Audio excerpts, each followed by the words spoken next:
galera, PHN. Bicho prende.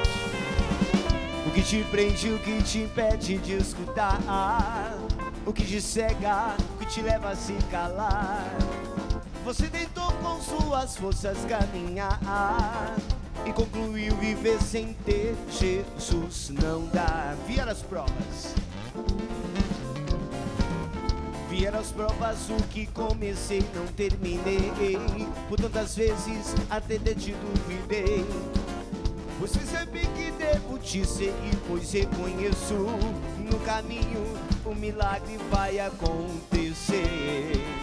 O meu socorro está. O meu socorro está no nome do Senhor, que fez o céu e a terra. Em tuas mãos, Senhor, entrego a minha vida, e sobre mim, Senhor, derrama o teu Espírito. Vamos lá. O que te prende? O que te prende? O que te impede? O que te cega? O que te leva a se calar? O que te prende? O que te impede? O que te cega? O que te leva a se calar? O que te prende? O que te impede de escutar? O que te cega? O que te leva a se calar? Você tentou com suas forças caminhar e concluiu viver sem ter Jesus. Não dá. O meu socorro está no nome do Senhor. O meu socorro está no nome que está acima de todos os nomes, que fez o céu e a terra. Em tuas mãos, Senhor, eu entrego a minha vida, e sobre mim, Senhor, derrama o seu Espírito. Fabinho no site. Simão.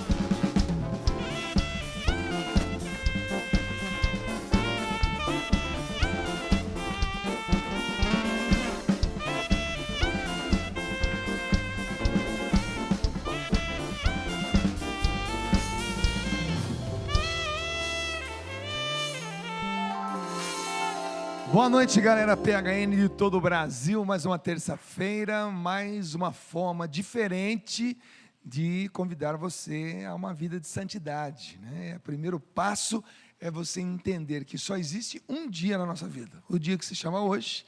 O dia de ontem não existe mais, né? Foi bom, foi mal, foi legal, foi maravilhoso, foi péssimo. O fato é que ele não existe mais, tá bom? Não fica muito nele não, porque ele não existe, é simples. O dia de amanhã não está pronto ainda. Ninguém tem o dia de amanhã. Então só temos o dia que se chama hoje. Então por hoje eu não vou compactuar com situações de pecado, com palavras de pecado, com atitudes, pensamentos. Eu vou lutar. Por hoje não, por hoje eu não vou mais pecar. É um baita de um convite, um desafio, é radical. Uma busca de santidade. Sabe que toda terça-feira você tem aqui um testemunho que pode te ajudar, te incentivar, te empurrar, te puxar para essa grande inspiração. Lembrando a você que de 15 a 19 de julho temos o nosso próximo acampamento PHN com o tema Eu curo o coração atribulado e enfaixo suas feridas. Salmo 146, versículo 3. Um acampamento para jovens dedicado à cura interior, perdão. Aquelas lembranças, aquelas marcas do passado, primeira infância, adolescência, a juventude, não ficou nada resolvido. Hoje você se tornou um adulto meio complicado, né? Aqueles recalques, aquelas coisas que não foram resolvidas ainda. Vem para cá, nas pregações, na adoração, na missa, em tudo que vai acontecer aqui, de uma maneira muito inspirada, pedagógica, estaremos tocando nesse assunto. Quem sabe você não se encontre de uma forma muito especial com esse Deus que te ama nessa oportunidade. De 15 a 19 de julho, acampamento PHN, você não pode ficar fora dessa. Bom, o programa de hoje, gente, é um programa diferente, um programa que nós vamos contar a história de um jovem que surfava, estudava, se formou médico, teve um chamado ao sacerdócio, ele caminhou para isso, foi muito presença aqui na Canção Nova. O pessoal do Rio de Janeiro, a cidade maravilhosa, ama-o de paixão. E nós estamos falando do nosso querido Guido, o Guido que está em processo. Quem sabe um dia nós teremos um santo surfista aqui no Brasil, seria o máximo. Seria, assim, uma vertente maravilhosa do poder, da alegria, do amor de Deus nos dias de hoje para a nossa sociedade que está perdendo valores que são tão importantes para que a gente fique, sabe, firme em nossas decisões. Fechou, aliás, abriu, fecha, deveu, paga, marcou, chega, sujou, limpa, honestidade, família, ética, valores que conduziram por muitos anos nossa sociedade, hoje, infelizmente, estão sendo esquecidos, e por isso tanta notícia ruim. A gente precisa de boas notícias. E uma boa notícia nós vamos dar para você hoje, entrevistando essa galera que está aqui. Já quero dizer, Dom Roberto, bem-vindo, Padre Jorjão, Dona Nazaré, Diácono Tiago, Bartoli e Eduardo Martins. Essa galera aqui vai contar para nós a história do Guido. Se você não sabe quem foi o Guido, mostra o Guido aqui para nós, aqui no cartaz aqui. Servo de Deus, Guido Schaffer, pronunciei corretamente? Schaffer, Guido Schaffer.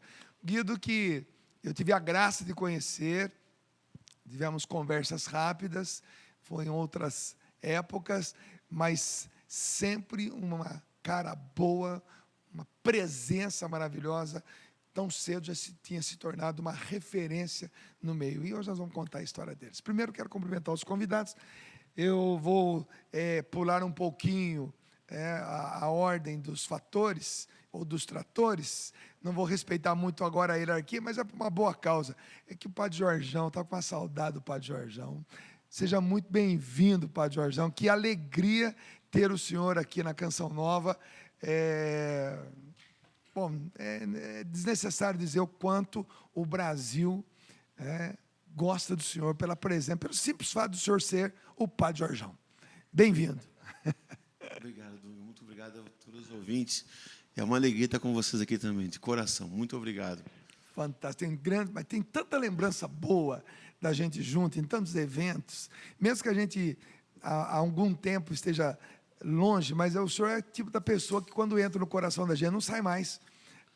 Fica. Porque é difícil esquecer um gordo e careca como eu, né? Ponto de referência. É nada, esse coração aí é fantástico. Dom Roberto, seja bem-vindo, sua bênção. Que bom poder vê-lo mais uma vez. É bom sempre estar com você, né? E o Padre Jorjão é uma grande figura dentro desse processo. Ele fez algo assim que para mim foi fantástico.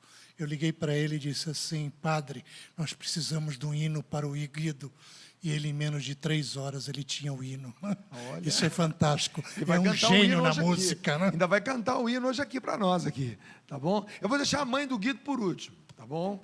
Porque, nesse caso, deixar por último significa deixar o melhor por último, tá bom? Só espera um pouquinho aí, que hoje vai pegar para o lado da senhora, que tem muita coisa aqui, Dona Nazaré. Vamos falar com um amigo pessoal, amigo de prancha, amigo de onda.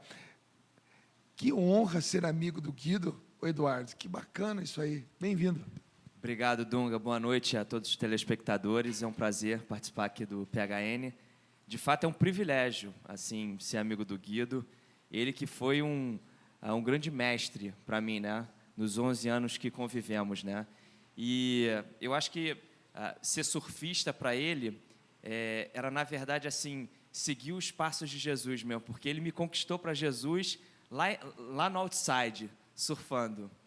E durante esses 11 anos que nos conhecemos, assim, eu só aprendi, de fato, né, vendo o proceder dele. O Guido era alguém que, assim, ele vivia o que pregava, né? Pregava o que vivia. Então, era muito fácil, assim, estar próximo dele, né? Então, eu me sinto privilegiado. E olha, eu já estive algumas vezes na Terra Santa e já peguei por algumas vezes o Mar da Galileia revolto, né? É uma grande lagoa, né? 22 quilômetros por 12, por 44 de profundidade, mas quando venta e chove, ondas de 4 metros. Pode ser que Jesus não tenha surfado, mas que ele viu muita onda ali, ele viu. Viu muita onda, não só ali no Mar da Galileia, como também no Mar Morto, que também tem onda, quando está muito frio, quando alguma coisa assim, ou no próprio Mar Mediterrâneo. Então, ali também era a praia de Jesus, tá bom? E o diácono Tiago Bartoli. Daqui a pouquinho é sacerdote. Se Deus quiser. Daqui a quanto tempo? Então, 11 de abril seria ordenado. 11? Nossa, agora? Agora. Domingo entra retiro. Daqui a 11 dias. 11 dias. Eu e mais 2 irmãos. Maravilha. Graças Foi a amigo Deus. do Guido também. Amigo do Guido. Graças a Deus tive esse privilégio. Conviveram bastante. Convivemos bastante. Posso dizer que aproveitei bastante, né? O Guido, esse servo de Deus, que não é só servo de Deus agora, nesse momento, né? Para a igreja, mas servo de Deus muito antes já, né? Servindo a Deus e com certeza contribuiu muito para o nosso seminário. Um grande homem. Vai ser uma grande inspiração para tantos e tantos jovens. E eu, que até então me recordava do Guido, sempre quando um amigo ou outro em comum tocava no nome dele. Minha casa é muito bem frequentada, graças a Deus, por muitos cariocas. Tem muitos amigos no Rio de Janeiro que me visitam, e dentre eles, muitos conheceram o Guido, e sempre quando eles entravam no assunto, eu bebia um pouco das histórias que eles contam, mas a partir de hoje, eu confesso, eu vou rezar mais para que esse processo realmente caminhe, e você vai saber em que fase desse processo futura, né? Um futuro santo brasileiro, surfista, se Deus quiser, e vai ser muito bom para nós. Bom, a mãe do Guido, né? Eu fico imaginando a minha mãe, que já está no céu, né, que me viu me convertendo, saindo das drogas, saindo da prostituição, saindo da bebedeira, e de repente ela ligava a televisão e me via aqui na Canção Nova pregando, apresentando o programa. Graças a Deus pude dar muitas alegrias à minha mãe antes dela subir para o andar de cima aí. Está lá no céu, dona Dita, né? Mas eu fico imaginando, dona Nazaré, a senhora mãe de um cara, me permita dizer assim, né? Médico, surfista, que conquistou a simpatia de tantas e tantas pessoas, e hoje vivemos aí um processo. Como é que eu chamo esse processo? Ele está na fase inicial arquidiocesano, né? É a primeira fase. Mas assim, seria um processo de beatificação, no caso. Sim, sim, porque ela implica 4 movimentos, né? Nós estamos no primeiro movimento, que agora é servo de Deus, onde nós vamos ouvir as testemunhas para organizar e checar as virtudes heróicas, que são 11 virtudes, né? E depois, encerrando, que a nossa proposta é até janeiro de 2016, enviando para Roma, para análise das suas virtudes, sendo declarado venerável, daí nós já temos que entrar com milagre, né? E confirmando esse milagre, daí vem a beatificação. Depois da beatificação, mais um milagre para a canonização. São os 4 movimentos. Meu Deus, então veja em que ponto nós poderemos chegar, e que alegria, que graça será para nós brasileiros. Temos um santo assim contemporâneo a nós. Eu vivi, né? Eu vi, eu falei, eu conheci amigos, eu conheci a mãe dele, né? Como é que é para uma mãe viver isso que todo mundo fala do seu próprio filho? Você que foi com certeza a primeira catequista dele, que o viu, né, dando os primeiros passos, aquela base que Hebreus nos fala, Hebreus 11, versículo 1, a fé é o fundamento da esperança, né? Aquela base que todos nós, graças a Deus, temos, sobre ela edificamos nossas esperanças. A senhora viu essa base acontecer. Como é que é isso para uma mãe? Olha, é uma alegria muito grande, né? Eu considero uma honra. Antes de tudo, é uma graça de Deus, né? Porque tudo é graça. Deus me deu essa graça de ter o Guido como filho e de ter acompanhado desde a tenra infância até esse momento da vida dele. Verdadeiramente, eu fui a primeira catequista como mãe, não é? Eu fui catequista, literalmente, na paróquia Nossa Senhora de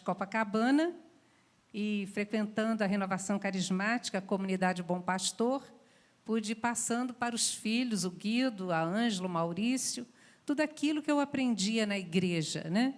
A gente sempre foi partilhando junto com o marido e tendo os nossos momentos de oração, e pude ver o Guido crescendo aí nesse caminho de Deus. Uma alegria muito grande. Fico imaginando que as pessoas muitas vezes falam assim, mas aquela catequese, né? As pessoas, eu, por exemplo, me lembro da minha catequista, dona Lina, né? E o seu João Barbosa, era um casal, né?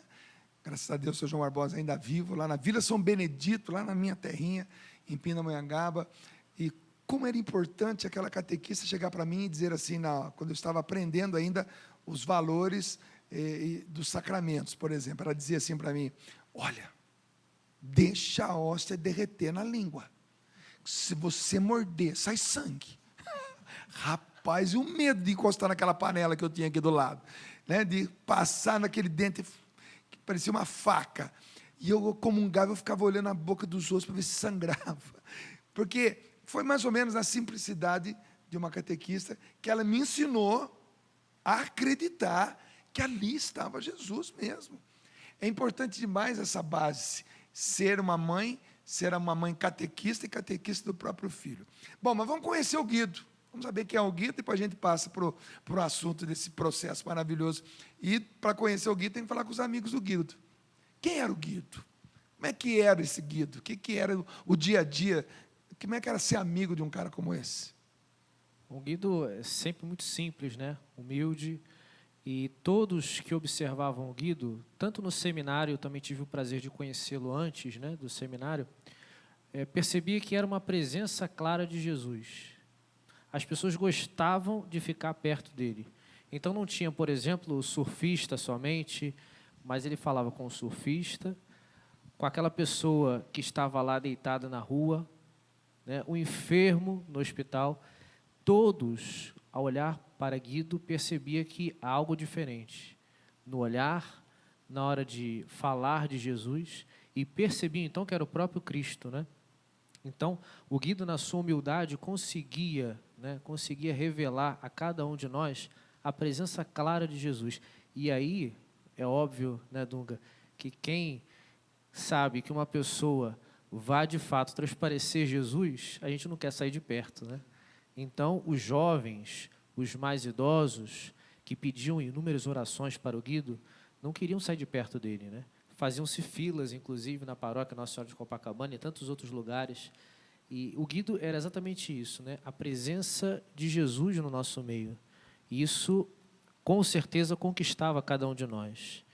Ô Eduardo, aquela hora que você está sentado na prancha, olhando para trás, vendo se a onda está indo para a direita, se a onda está indo para a esquerda, ver como é que eu vou entrar nela, se o vento está para cá, se o vento está para lá. Naquele momento, você está sentado na prancha, qual era a conversa que rolava? Bom, eu tive uma, assim, que foi muito especial para mim, né? Eu, antes de me casar, eu tive a graça, né, de surfar com o Guido algumas vezes. Eu acho que eu acertava os dias que ele estava de folga do seminário, né? Aí falava, Guidinho, vamos surfar comigo? E lá, na arrebentação, eu me aconselhava com ele, né? O Guido chegou a me falar, Dudu, que eu tinha conhecido uma menina interessante, minha atual esposa, né? Mas eu ainda estava discernindo no namoro. E eu falei, então, Guido, eu acho que ela é bom partido, o que eu faço? Sofre as demoras de Deus, Dudu. E eu seguia, de fato, assim, os conselhos dele, porque o Guido, ele tinha muito conteúdo, né? Ele vivia a palavra. E era impressionante também a memória dele, né? Porque ele te dava a palavra, te dava a localização na Bíblia também. Então, era alguém que assim, te trazia muita segurança, porque, imagina, você jovem, né, prestes a tomar uma decisão tão importante na sua vida, né, que é de casar, e você tem um brother, um amigo seu com quem você pode se aconselhar. Então, uniu o útil ao agradável, né? Estava ali surfando e me aconselhando também. Ô, Padre Jorjão, a igreja fabrica santos? É um livro, A Igreja Fábrica de Santos. A igreja existe para ter santos. Como uma figueira, o Senhor amaldiçoou que não tinha figos. A igreja existe para ter santos. Sede santos, como o vosso Pai do céu é santos. E ao longo de 2000 anos, uma multidão, muitos deles foram canonizados, mas quantos inúmeros milhões de pessoas são para nós testemunhas de santidade. A mãe de família que vive a vida com dignidade, o pai que luta por pão de cada dia, fiel à sua esposa, a seus filhos. Um jovem como o Guido, um jovem tão normal, tão comum. Você viu o Guido de pança nas costas, short, indo para a praia. Ao mesmo tempo, conversava com o sufista. Guido, como é que é esse negócio de ser padre, de castidade? E aí os jovens batiam um papo com o Guido, perguntavam, questionavam o Guido falava com eles, uma linguagem que os jovens conheciam, com as suas gírias, e daqui a pouco, aqueles jovens questionavam o Guido, pô, Guido, maneiro, legal, é isso aí. Ele tinha um poder de falar de Deus de um modo tão simples que ele convencia as pessoas. O Guido era como que uma presença viva de Deus e nem por isso deixava de ser um jovem normal. O Guido pisava a terra e tocava o céu. Era interessante que, eu digo, a gente acredita que Deus, crê que está conosco, que não estamos sozinhos, que o Senhor está com a gente. O Guido não acreditava em Deus, ele tinha certeza de Deus. Parecia que Deus é tão próximo dele que ele via Deus, um pouco como o Padre Pio. Nazaré conta que um dia estava em Mori, na casa de Mori, e ele todo dia ia à missa pela manhã. Ela pode falar melhor do que eu isso, até no livro. E chovia muito. Eu falei, meu filho, você vai agora para a missa? Está chovendo tanto? Vê na televisão. Puxa, eu gosto de ver missa na televisão, mas não tem Eucaristia, eu quero Eucaristia. Então ele ia para uma igreja às 7 horas da manhã, ficava a manhã inteira rezando, e naquele dia que ele voltou, chovia muito. Nazaré pode contar o resto para a gente, né? Como é que é isso, Nazaré? Então, eu às vezes falava para ele, meu filho, leva um guarda-chuva. Ele dizia, não precisa, mamãe, não precisa. Aprendi com o padre Jonas que homem de fé não leva guarda-chuva. Então, nesse dia, quando a chuva apertou, eu falei com meu marido, olha, vamos pegar o Guidinho lá na igreja, porque senão ele vai tomar muita chuva. Aí pegamos o carro e fomos até lá. Né? Ele vinha andando. E eu olhei para ele, ele estava seco. Eu falei, como é que pode, menina? Você não... Não, mamãe, a chuva ia sempre atrás de mim. Eu ia andando e a chuva atrás de mim. E realmente a chuva não caiu nele, ele estava sequinho, né? Uma coisa assim... Ele achava isso a coisa mais normal do mundo. Normal, é. Deus fazia assim, aquilo que ele esperava, né? Deus estava sempre ali presente, sempre ajudando. E me tocava muito que ele, nas férias de julho, estava em férias. Friburgo faz muito frio, de manhã cedo, 6 graus, 7 graus, mas ele não abria a missa, ele dizia, eu não posso me dar o luxo de passar sem Eucaristia.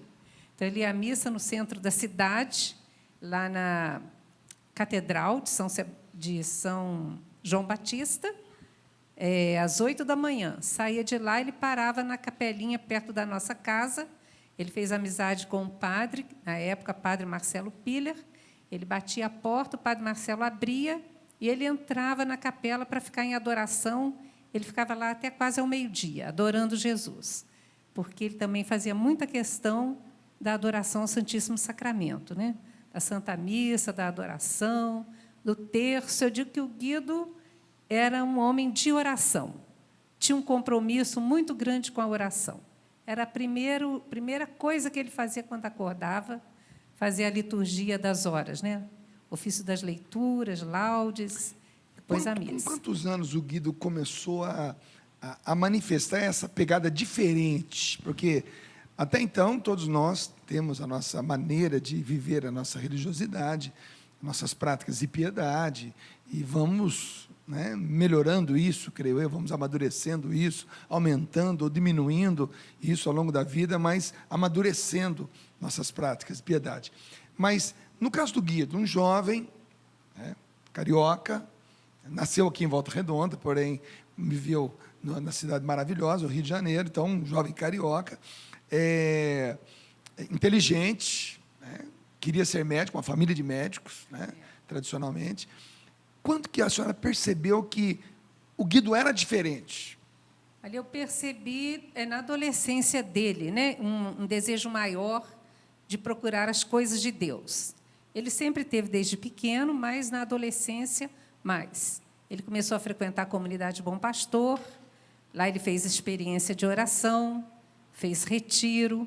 A partir daí, ele começou a procurar a igreja mais de perto, não só na missa dominical, mas outros dias também, e a intensificar a prática da oração, da leitura da palavra. Isso com quantos anos? Uns 16 anos, 17, né?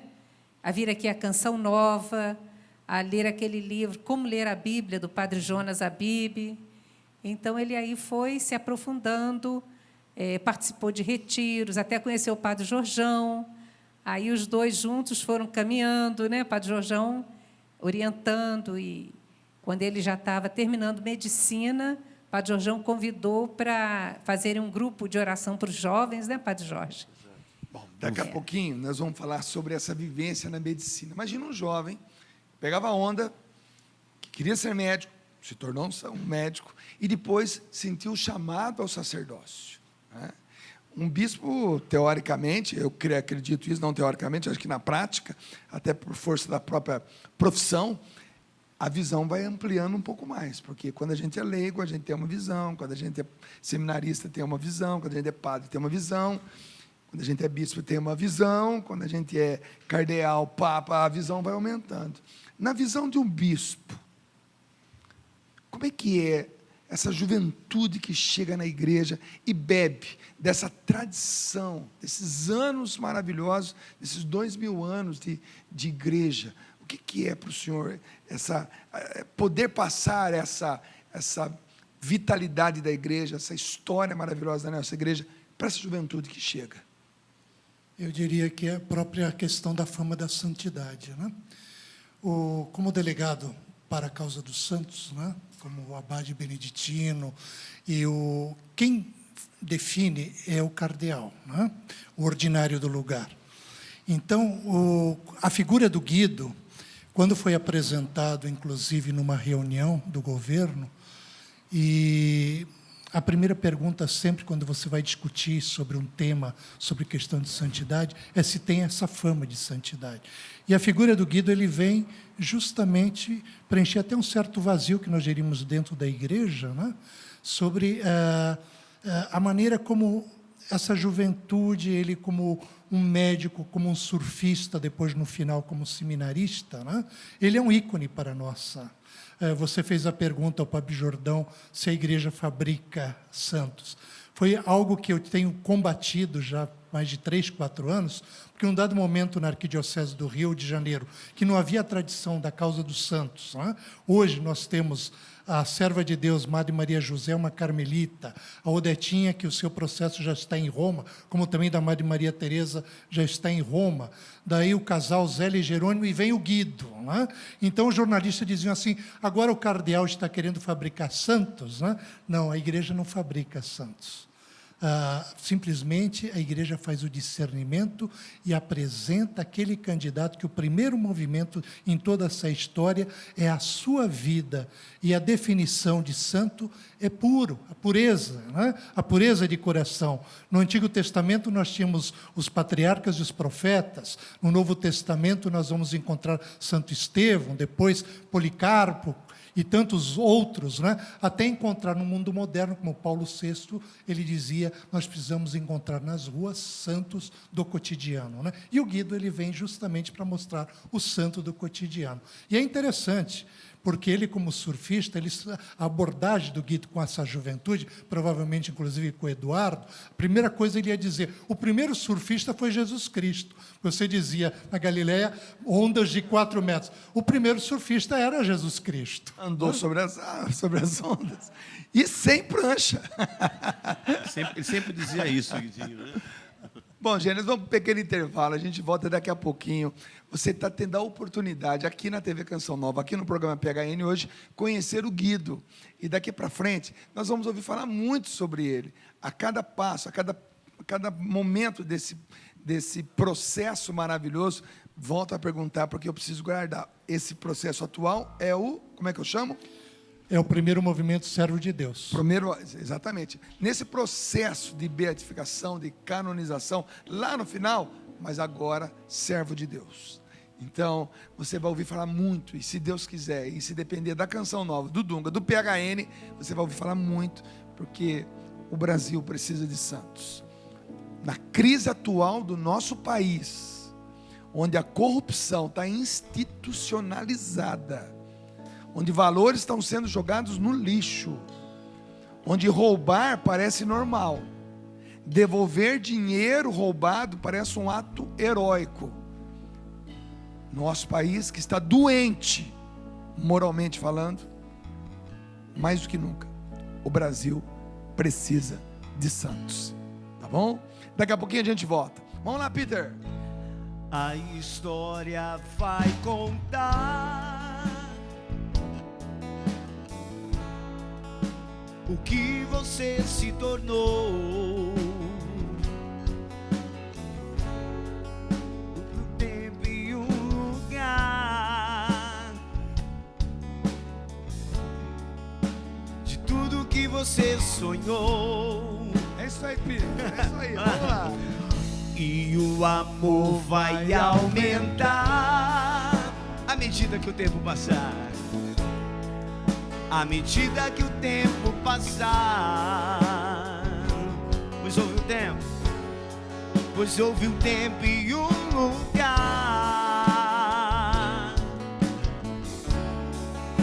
que Deus decidiu nos plantar.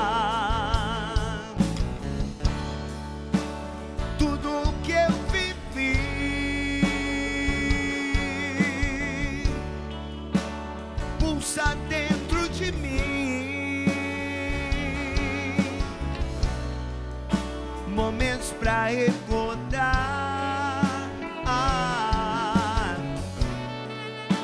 amigos pra voltar a amar. Tudo que eu vivi, tudo que eu vivi,